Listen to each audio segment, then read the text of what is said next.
എന്റെ മുഖത്തടിച്ച പോലെ തന്നെയാ അത്. അവളുടെ കല്യാണം നടന്നാലും കൊള്ളാം, നടന്നില്ലെങ്കിലും കൊള്ളാം. ഇനി എനിക്ക് അവളായിട്ട് ഒരു ബന്ധമില്ല. ശോഭെ, ഇക്കാര്യത്തിൽ വാശി കാണിക്കരുത്. അവളൊരു വിവരമില്ലാത്ത പെണ്ണാ. പണം കൊടുക്കാന്ന് നമ്മൾ വാക്ക് പറഞ്ഞതാ. ബുധനാഴ്ച സ്വർണ്ണം എടുക്കാന്ന് ഏട്ടൻ പറഞ്ഞു വിടുകയും ചെയ്തു. പറഞ്ഞു വിട്ടെങ്കിൽ എടുക്കട്ടെ. അവൾക്ക് കല്യാണമല്ലല്ലോ വലുത്, വല്യേട്ടനല്ലേ. വല്യേട്ടൻ നടത്തി കൊടുക്കട്ടെ. എനിക്ക് എന്റെ അച്ഛൻ തന്ന പണമാ, അതെന്റെ ആവശ്യങ്ങൾക്കാ. അതല്ല നിങ്ങളുടെ അനിയത്തിയുടെ കല്യാണം നടത്താനല്ല. ഇത് ചതിയാണ്. കൊടുക്കാൻ പറ്റില്ലെങ്കിൽ അന്ന് പറയണം, അല്ലാണ്ട് ഈ അവസാന നിമിഷത്തിലല്ല. കൊടുക്കാന്ന് പറഞ്ഞതേ എന്റെ സൗജന്യാണ്, അല്ലെങ്കിൽ ദയ. അത് വേണ്ടാത്തവർക്ക് ഞാൻ കൊടുക്കണോ? നീ എന്നിട്ട് കുരങ്ങൾപ്പിക്കാണല്ലേ? അങ്ങനെ ആയതുകൊണ്ടല്ലേ കളിക്കണേ. സഹിക്കണേലും അതിലുണ്ട്. പണം, അന്തസ്സും വിദ്യാഭ്യാസം ഒന്നും ഉണ്ടായിട്ട് കാര്യമില്ല. മനസാക്ഷി വേണോടി, മനസാക്ഷി.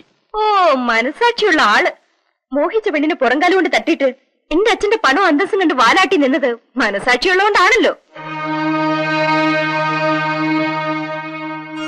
ഒരു കാര്യം മനസ്സിലാക്കണം, അഡ്വക്കേറ്റ് വിജയകുമാരൻ നായർ ഒരു റെയർ സ്പീഷീസ് ഒന്നുമല്ല. എനിക്ക് നിങ്ങളോടൊപ്പം ജീവിക്കാൻ ഇഷ്ടമല്ലെന്ന് പറഞ്ഞ മറ്റൊരു വിജയകുമാരൻ നായരെ കണ്ടെത്താൻ എന്റെ അച്ഛന് ഒരു ബുദ്ധിമുട്ടുമില്ല.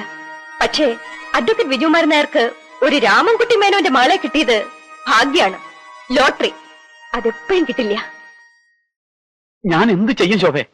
ഏട്ടനോട് ഞാൻ എന്ത് പറയും? വിഷമിക്കേണ്ട കാര്യമൊന്നുമില്ല. മനസ്സിലാക്കാൻ വേണ്ടി പറഞ്ഞേ ഉള്ളൂ. നിങ്ങളോട് എനിക്ക് ഇഷ്ടം തന്നെയാണ്. നിങ്ങളുടെ വില ഞാൻ കളയില്ല. എന്നോട് പറഞ്ഞതിന് എല്ലാവരും എന്റെ മുന്നിൽ വരണം.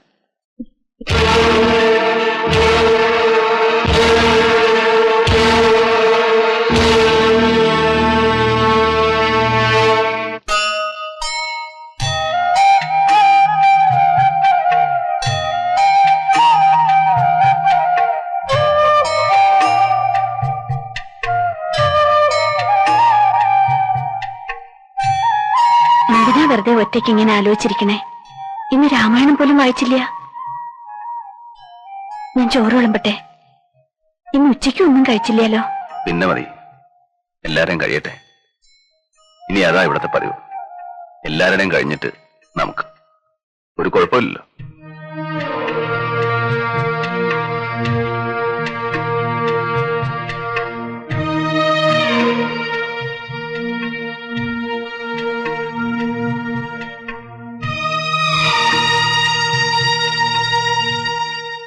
ശോഭയ്ക്ക് വലിയ വിഷമായി. ഓ, അത് സാരില്ല, ഞാനത് മറന്നു. സുധ വളരെ മോശമായിട്ട് അവളോട് സംസാരിച്ചു. കല്യാണത്തിന് അവളുടെ പണം വേണ്ടെന്ന് വരെ പറഞ്ഞു. വിവരമില്ലാതെ അവളെന്തെങ്കിലും പറഞ്ഞെന്ന് വെച്ച് നീ അത് സാരാക്കണ്ട. അധിക ദിവസം ഇല്ലാലോ ഇനി ആ ശല്യം. പക്ഷേ ശോഭ അത് വളരെ സീരിയസ് ആയിട്ടാണ് എടുത്തിരിക്കണേ. അവൾക്ക് അച്ഛനോട് ചോദിക്കാതെ ഇനി ഒന്നും ചെയ്യാൻ പറ്റില്ല എന്നാ പറയണേ. എന്ത് ചോദിക്കാതെ? കാശിന്റെ കാര്യം. ശോഭയുടെ പണം കിട്ടും തോന്നണില്ല. എന്താണ് ഈ പറയണേ? ആകെ പ്രശ്നമായി. നമ്മൾ വേറെ എന്തെങ്കിലും ഒരു വഴി ആലോചിക്കണം. എന്ത് വഴി? ബുധനാഴ്ച സ്വർണ്ണം എടുക്കണ്ട. പണം കിട്ടിയില്ലേ കല്യാണം നടക്കില്ല. എന്നെ ചതിക്കരുത് നീ. ഞാൻ എന്താ ചെയ്യാ? പണം എന്റെ അല്ല. പറയാനുള്ളതൊക്കെ ഞാൻ പറഞ്ഞു നോക്കി. ശോഭ സമ്മതിക്കണില്ല. എന്റെ ഈശ്വര, ഞാൻ ആരോടാ ചോദിക്കുക? എങ്ങട്ടാ പോവാ? ഒക്കെ സുധ ഉണ്ടാക്കിയ പ്രശ്നമല്ലേ? ഇനി അവളും ഏട്ടനും ഏടത്തി അമ്മയും എല്ലാവരും കൂടെ ശോഭയോടൊന്ന് പറഞ്ഞു നോക്ക്. നീ പറഞ്ഞാ കേൾക്കാത്ത ഞങ്ങൾ പറഞ്ഞാ കേൾക്കോ? അത് പറയണത് പോലെ ഇരിക്കും. എന്നുവെച്ചാ എല്ലാരും കൂടെ ചേർന്ന് അവളുടെ കാല് പിടിക്കുക അല്ലേ? പിടിക്കണമെങ്കിൽ പിടിക്കണം. കാര്യം നടക്കണ്ടേ? അതിന് മേളത്തെ രാഘവന്മാർ രണ്ടാമത് ജനിക്കണം. ഭൂമിയോളം താഴാ, പിന്നെ എങ്ങടാ താഴാ? വേണ്ട, താഴണ്ട. വേറെന്താ മാർഗം എന്ന് വെച്ചാൽ ആലോചിക്കാം. ഒറ്റ മാർഗമുള്ളൂ. സുധയ്ക്ക് ഇത്തിരി വിഷം വാങ്ങിച്ചു കൊടുക്കുക. എന്താ പറ്റോ? അതൊന്നും എന്നോട് പറയണ്ട. പെൺകുട്ടികളായി ഇത്തിരി അച്ചടക്കം വേണം. എവിടെയും കയറി എന്തും പറയാന്ന് കരുതരുത്. ഞാനൊരു കാര്യം ചെയ്യാം. എന്റെ വകയായിട്ടൊരു സംഖ്യ അങ്ങോട്ട് തരാം. ഒരു 25,000 ഉറുപ്പ്യ. ബാക്കി ഏട്ടൻ ഉണ്ടാക്ക്. പിന്നെ എവിടെന്നെങ്കിലും ഒക്കെ പറക്കും. മതിയടാ, നിർത്ത്. നീ മേലെ തച്ചുനാർക്കുണ്ടായത് തന്നെയോടാ. ഏട്ടൻ നിലമറന്ന് സംസാരിക്കരുത്. ആരാ നില? നിന്റെയോ? നിനക്ക് എന്ത് നിലണ്ടടാ? നിന്റെ വാക്കിന് സത്യമുണ്ടോ? നീ മനുഷ്യനാണോടാ? 25,000 ഉറുപ്പ്യ. നിന്റെ പെങ്ങക്ക് ആ ധർമ്മം വേണ്ടെങ്കിലോ? വേണ്ടെങ്കിൽ വേണ്ട. വിജയ, ഇങ്ങോട്ട് വാ. അങ്ങേരോട് സംസാരിക്കാൻ നിൽക്കണ്ട. ചെല്ലടാ, വളർത്തുപറ്റിയല്ലേ? വിളിക്കണോടത്ത് ചെല്ല്. ഏട്ടനോട് വീണ്ടും ഞാൻ പറയാണ്, മര്യാദക്ക് സംസാരിക്കണം. നീ എന്നെ മര്യാദ പഠിപ്പിക്ക. എന്താ? എന്താടാ? എന്താടാ ഞാൻ ഈ കാണുന്നേ? എന്റെ കുടുംബം നശിച്ചല്ലോ ഈശ്വര. എന്താ ഉണ്ടായേ? നീ ഇങ്ങനെയൊന്നും പറയാത്തതാണല്ലോ മോനെ. എന്തെങ്കിലും ഒന്ന് പറയേ. അവള് താഴെയുണ്ട്. അവളെ ഇതൊന്നും അറിയിക്കണ്ട. ഞാൻ ജീവിച്ചിരിക്കുന്നുണ്ടെങ്കിൽ ഉള്ളതെല്ലാം വിറ്റായാലും ഞാൻ ഈ കല്യാണം നടത്തും. വിജയം പണം തരില്ലേ? തരും. നമ്മളെല്ലാം ചേർന്ന് അവന്റെ പെണ്ണിന്റെ കാല് പിടിക്കണം. അത് വേണോ അമ്മേ? പിടിക്കാൻ എത്ര കഴുതക്കാല് വേറുണ്ട് ഇവിടെ? ഇങ്ങോട്ട് നീ ഒരു കാര്യത്തിലും വരരുതെന്ന് കരുതിയതാ. എന്നാലും നിങ്ങൾ എല്ലാവരും ആവശ്യപ്പെട്ട നിലയ്ക്ക് വന്നു. നീ ഞാനെന്താ ചെയ്യണ്ടേ? എന്തായാലും നമ്മുടെ കുടുംബത്തെ മൂത്ത കാരണം ഒരു വല്യമാമ തന്നെയാണ്. വല്യമാമ ഒന്ന് ആലോചിച്ച് നോക്ക്. എന്റെ കല്യാണം കഴിഞ്ഞിട്ട് 8 കൊല്ലായി. എനിക്ക് എന്താ തന്നെന്നറിയാലോ? 15 പവൻ. ഇപ്പൊ സുധയ്ക്ക് കൊടുക്കാൻ പോണത് 50 പവനാ. കൊടുത്തോട്ടെ, ഒരു പരാതിയില്ല. എന്ന് വെച്ച് ഞങ്ങൾക്കെല്ലാം അവകാശപ്പെട്ട തറവാട് മാത്രം വിൽക്കാൻ പറ്റില്ല. വിറ്റുന്ന് ആരാ പറഞ്ഞു നിന്നോട്? വിറ്റും പെറുക്കി ഈ കല്യാണം നടത്തുമെന്നും പറഞ്ഞ് ആധാരക്കെട്ടും കൊണ്ട് മെനഞ്ഞാൻ ഇറങ്ങി പോയതാ. ഞങ്ങളോട് ആരോട് ആലോചിച്ചിട്ടില്ല. ഇവനൊരാണല്ലേ, ഇവനോട് പോലും ഒരു വാക്ക് പറഞ്ഞില്ല. അത് ചെയ്യാൻ പാടില്ല. കുടുംബത്തിൽ സ്വന്തം ഇഷ്ടം മാത്രം നോക്കാന്ന് പറഞ്ഞാ അത് തെറ്റന്നെയാ. ഞങ്ങൾ എന്തിനു വേണമെങ്കിലും തയ്യാറാ. പക്ഷെ എന്നോടൊരു വാക്ക് ആലോചിക്കണ്ടേ വല്യമാമ? വിൽക്കാനാണെങ്കിലും പണയം വെക്കാനാണെങ്കിലും ഞങ്ങളുടെ ഒക്കെ സമ്മതവും കയ്യൊപ്പും വേണം. അതാലോചിച്ചിട്ടില്ല. ആലോചിക്കേണ്ടൊന്നുമല്ല. അതിനൊക്കെ പല വഴികളും ഉണ്ട്. ഒന്നും അറിയാതെയല്ല. എന്നെ തോൽപ്പിക്കണം, അത്രയേ ഉള്ളൂ ഏട്ടന്. തലമറന്ന് എണ്ണ തേക്കില്ലടാ മോനെ.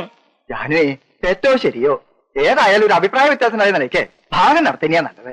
പിന്നെ പരാതിയില്ലല്ലോ. അതാ ഞാനും പറയണത്. എനിക്കിപ്പോ മണ്ണും ഭൂമിയൊന്നും അല്ല പ്രശ്നം. എന്റെ അനിയത്തിയാ, കുടുംബത്തിന്റെ അഭിമാനത്തിന്റെ പ്രശ്നം അത്. ആ വല്യമ്മാവ എപ്പോഴാ വന്നേ? കുറച്ചേരായി. എല്ലാരും ഉണ്ടല്ലോ.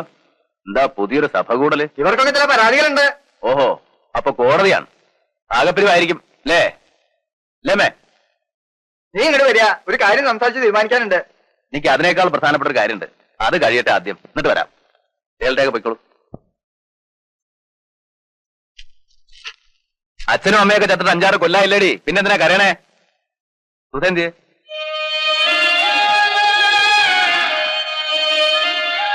ഇവളുടെ മുഖം എന്താ വല്ലാണ്ടിരിക്കണേ? അവള് കരച്ചില് തന്നെയാ. കുടുംബത്ത് കലഹം ഉണ്ടാക്കിയിട്ട് ഈ കല്യാണം നടത്തണ്ടെന്നാ പറയണേ. ഒറ്റ വീക്കിയാൻ വെക്കും. കുടുംബത്തെ കാര്യമൊന്നും നീ നോക്കണ്ട. നീ നിന്റെ കുടുംബം ഉണ്ടാവുമ്പോ നോക്കിയാ മതി. വല്യേട്ടനെ എല്ലാരും ഒറ്റപ്പെടുത്തും. വല്യേട്ടനെ എല്ലാവർക്കും ഒറ്റപ്പെടുത്താം. പക്ഷെ വല്യേട്ടൻ ഒറ്റപ്പെടാൻ വയ്യല്ലോ. അതല്ലേ വല്യേട്ടന്റെ കുരുക്ക്. എല്ലാം ഉണ്ട്, പക്ഷെ 50 പവനില്ല. എന്ന് വെച്ച് കല്യാണം നടക്കാണ്ടിരിക്കാൻ പോണില്ല. നിനക്ക് അത്യാവശ്യമുള്ള പൊന്നുണ്ട്. ബാക്കി പൊന്നിന്റെ സമാധാനം ഏട്ടൻ ചെയ്തു. ഇതാ പോരെ.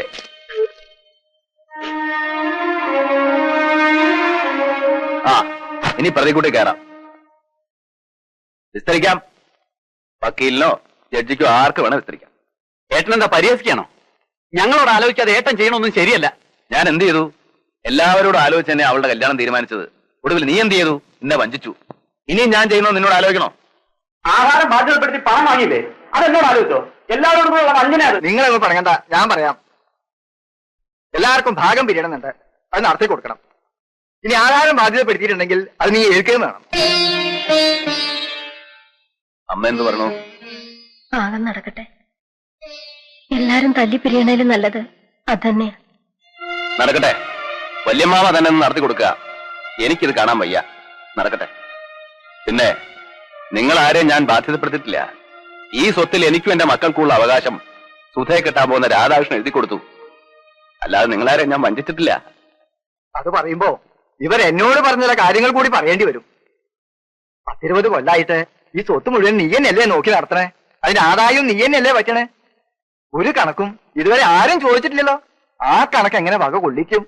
ഇവൻ സ്വന്തം കാര്യം നോക്കാനല്ലല്ലോ, കുടുംബം നോക്കിയില്ലേ? എല്ലാരെയും വളർത്തി ഒരു നിലയിൽ എത്തിച്ചില്ലേ? അതൊക്കെ പറയുമ്പോ പറയാന്നല്ലാതെ കൃത്യമായിട്ടൊരു കണക്കുമില്ലല്ലോ.